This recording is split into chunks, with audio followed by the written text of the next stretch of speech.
Now it turned to the podcast environment. Remember, people made a big deal about it during the 2024 election. Well, let's check in on how exactly that's viewing the topic of Israel. We've got some major news here from Benjamin Netanyahu's son. Let's go ahead and put it up there on the screen. This is Yair Netanyahu, who, again, by the way, lives here in America. From his condo in Miami. Yeah, nobody's quite sure why he lives here. Apparently had to delay his wedding, which is such a tragedy over the war in Gaza. He says, quote, "Great wake-up call for conservatives to remember Joe Rogan is not a conservative. He gave a platform to every single neo-Nazi, anti-Semite on this plant, but he refused to have my father." This guy doesn't even speak English. Why does he live here? But he refused to have my father on his show because he knows he doesn't stand a chance against him. Yeah. And all those years of anti-Semitic propaganda will go to waste. So that is apparently some interesting news from Bibi's own son that Rogan has refused to have on Benjamin Netanyahu. But it does fit, I think, with the turn in which, you know, the quote podcast space has really come around on Israel. We could go here to the next one, Theo Vaughn, who just tweeted, quote, "Mr. at POTUS, JD Vance, Bernie Sanders, RFK Jr., Thomas Massey, and Ro Khanna." Theo, please have me on to educate you on who has the power here in this situation. But he says, "Can we, Mr. blah, blah, blah, can we please get aid into Gaza now? Children are starving to death. We are America. This isn't about politics. This is about humanity." Exactly 3 people who are tagged there have actual power, with the president, JD Vance, and Robert Kennedy Jr. The rest are, unfortunately, either members of the U.S. Senate and or backbenching congressmen who, listen, they're great. I have nothing against any of those folks, but it's not like Ro Khanna and Thomas Massey can even force a vote on the Epstein files, let alone get humanitarian aid into Gaza. The truth is there's only one person in that list who has any power. Right. It's POTUS. Yeah. JD Vance doesn't have any power, really. RFK Jr., okay, yeah. Right. he's still over there struggling to get dies out of cereal in 2 years from now or whatever, and using the HHS to go after the scourge of anti-Semitism and accusing Bernie Sanders of blood libel. Okay. So he's got his hands full. Right, so there's that. But actually what is interesting even more is the extent to which Theo and now Tim Dillon and others have really taken their platform, I think, to the next level in calling out the situation. For example, here is Theo. He's recently, I think he was in an airport, stopped by TMZ. Here's what he had to say. My things would be why we're being supportive of the genocide in Gaza. Like, why are we helping with that? Like, I think it's making a lot of people feel really scared that it's like hurting our feelings. Like, why are we supporting that? Yeah. And then why wouldn't we come to the rescue of the people over there? Oh, the Epstein thing? Yeah, it's like I think people just don't believe that the government works for the people anymore.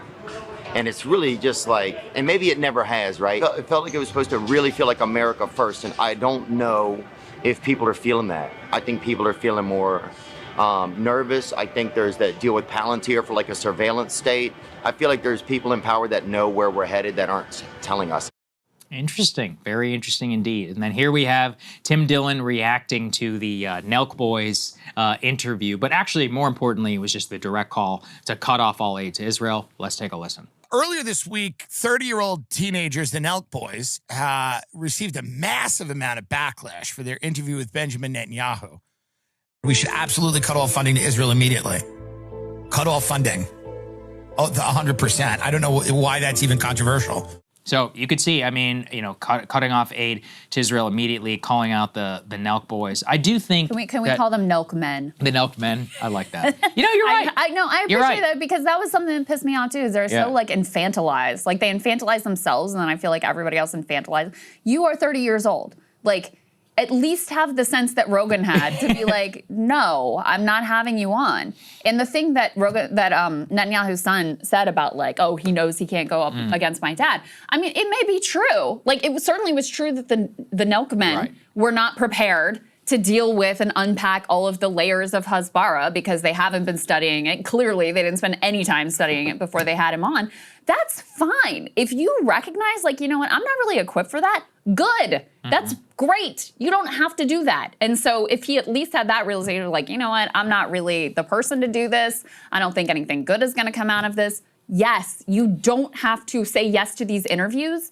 And, like, the entitlement of thinking that this pisses me off too.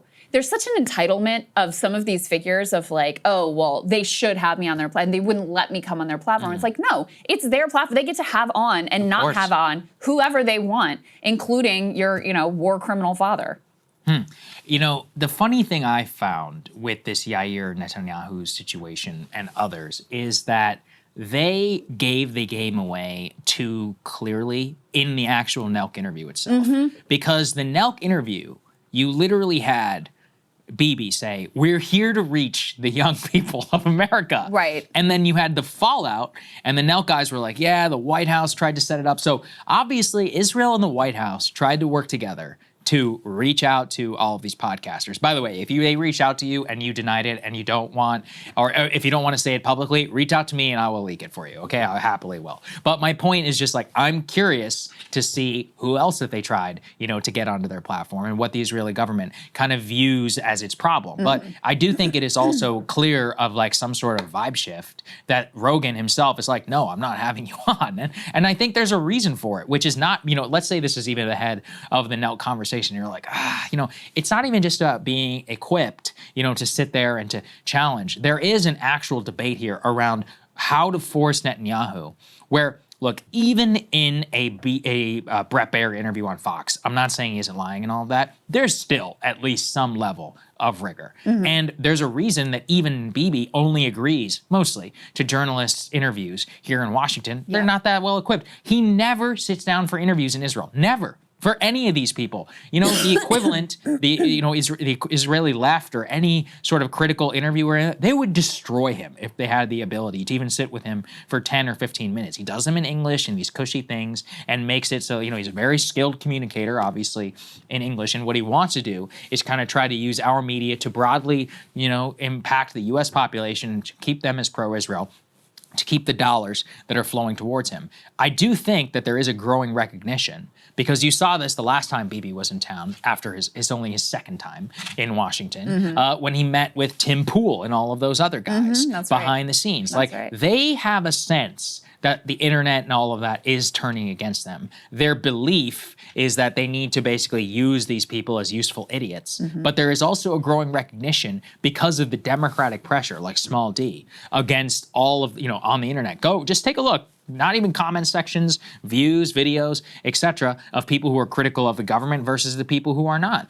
I would say, it's pretty 90-10 in terms of the issue. You can see then that that's obviously indicative of how a large, especially the younger population of America, really feels about it. Maybe tomorrow we'll cover this Turning Point USA focus group. It is like, you could put it in a lab in terms of, look, even with Turning Point and all of them trying to keep it as pro-Israel as possible, there was stuff in there where you're like, wow, like this is not good for the future of Israel. In the Republican Party, obviously on the Democratic Party, things are moving rapidly, I think, over the last 2 years. Yeah, well, and to your point about okay, if you're going to do an interview with someone, you always want to go in with like, okay, well, what is my goal in this interview? What do I want to accomplish here? Do I want to persuade this person of something? Do I want to expose something? Do I want to just make them look bad? Like, what is it?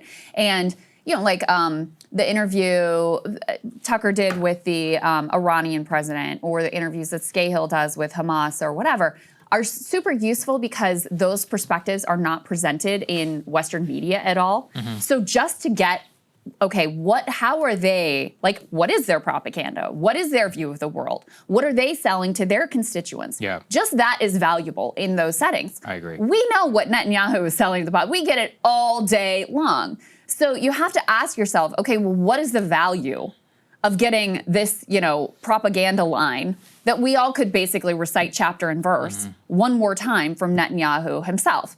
And so the only reason really to have him on, in my opinion, is just to relentlessly and aggressively try to expose him as the, monster effectively that he is. That's basic. And so if you aren't prepared or equipped to do that, which, in the podcast, we're just having conversations mode is not going to happen, then there is no value in hearing for the 1 millionth time what the Israeli propaganda line is, because you can read it in the New York Times, you can see it on, hear it on CNN, you can hear it on Fox News, you can see it at the Wall Street Journal. Americans are very well acquainted with what the Israeli Hasbara is ultimately going to be. So it has an interview with him just sort of inherently has very limited value for that reason. Especially in that way, in terms of the Nelk way of also, I mean, it's just so ridiculous. Like when the biggest pushback or whatever that you have is on Burger King and on McDonald's. Like what I find more interesting about it is that, if you take this demographic, we're not going to say it's MAGA. We're going to say it's like largely male, generally younger, skewed more right-wing in the 2024 election, a lot of former Bernie bros. And if you see that energy as politically important, which I do, I still remain and believe that it is, well, we can say then that it's pretty clear that things are breaking dramatically against the state of Israel, against Bibi now specifically, and to try to track that in the future for their ability to effectively try to communicate to the American. Because as long as, this free, look, we have the CNN, the free press, Twitter, and all of that, they have an ironclad hold on the elite. But the rest of the population, in my opinion, is really not putting up with it anymore, including a lot of the Democrats, despite them having a lot of trust in the media. That is the breakage for what the future, I think, will look like for them. And they should be afraid, honestly, because if they do accomplish their goals, which honestly, I think they will, I do, I just don't see a way to stop them, like in terms of our political system. I'm not saying I would love to stop it if we could. I would cut them off literally tomorrow. I would have done it, October 17th or whatever, but nobody wants to do it. Nobody has any stomach, for putting up with any of this stuff. And after that happens, like, I don't see a way for them to actually re-engineer the current status quo in terms of our politics. I could be wrong. I wouldn't put it past them. They're very skilled political manipulators, but I'm not quite sure they could ever do it again. Yeah, and if the Democratic Party weren't themselves complicit and leadership basically on board with the same project that Trump is on board with, as evidenced by what happened under the Biden administration, I think it's a bit undersold how much this issue could actually turn things around for them and win back some of the young men in particular who have left them. And I think Zoran's a perfect example of this. Like, yes, Zoran ran a great campaign that was focused on New Yorkers and affordability, et cetera.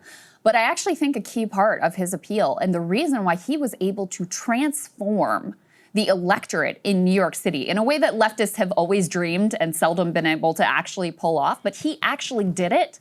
And he gets, Andrew Schultz was amenable to him. Joe Rogan was impressed with him. Like the podcast, podcast universe was like, okay, I may not agree with everything, but like I see where you're coming from. This issue is becoming such a clear dividing line. And I've been saying it in the Democratic Party, but I really think it's becoming a clear American dividing line because it's a question, if you're sort of like more right populist inclined, it's a question of, well, what's your priority? Why are you talking about this foreign country and not focused here? If you are, more on the like sort of liberal, if you care about seeing babies starve to death with your tax dollars, for example, obviously it's a moral atrocity. It's a moral line. And then it also signals, are you willing to stand up against powerful entrenched interests? Are you willing to be independent? Are you willing to go against, the trend when you're getting called an anti-Semite and you're being smeared and your own party won't even endorse you or have anything to do with you? Like, do you have the backbone to stand up against that?